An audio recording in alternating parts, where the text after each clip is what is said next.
हर दहाड़ के पीछे के डर का पर्दाफाश जब डायनासोर युग मिलता है डिवाइन पावर से। आरोही की जर्नी अब इग्नाइट होने वाली है। रेडी? आरोही एक धधकते जंगल में क्रैश होती है।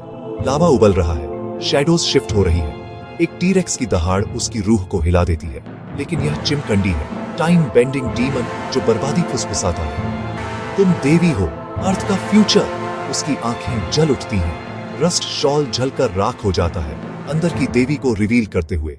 एक मंत्र के साथ वह डायनासोर पर चार्ज करती है। उसकी पीठ पर खड़ी होकर कॉस्मिक पावर घूम रही है। चिमकंडी अटैक करता है। देवी आरोही टाइम को ही ब्लॉक कर देती है। आरोही अब जानती है उसका मिशन सिर्फ वापस लौटना नहीं है, उसे अपने असली स्वरूप को जगाना होगा। वह डायनासोर से बचती है, आग से रोशन गुफा में शरण लेती है। वहां वह एक दिव्य खंभे को छूती है। उसका रिस्ट बैंड और तेज चमकता है। शक्ति उसके अंदर से उमड़ती है। यादों के फ्लैश उसकी माँ उसे देवी कह रही हैं। हर पल उसे उसकी नियति की याद दिलाता है। हर कदम, हर संघर्ष बदलाव लाता है।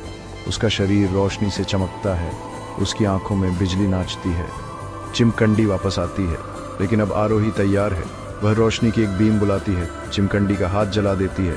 युद्ध छिड़ जाता है। आरोही एक चमकदार चक्र छोड़ती है, चिमकंडी को घायल करती है, लेकिन एक आखिरी चाल से चिमकंडी आरोही को भविष्य में फेंक देती है। आरोही अब एक फ्यूचरिस्टिक दुनिया में खड़ी है। आसमान में तैरते शहर, हर कोने में नए राज छिपे हुए।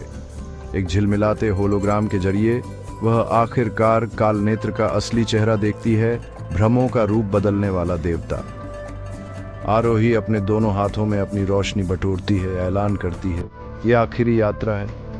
अब असली कहानी शुरू होती है। आरोही पोर्टल से बाहर आती है। उसकी दुनिया टूट चुकी है।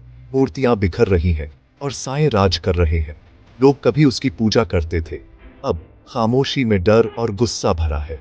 लेकिन जहरीले कोहरे के बीच बगावत की फुसफुसाहट उठती है। एक बच्चा पूछता है, क्या तुम सच में आरोही हो? उम्मीद फिर से जगमगा उठती है।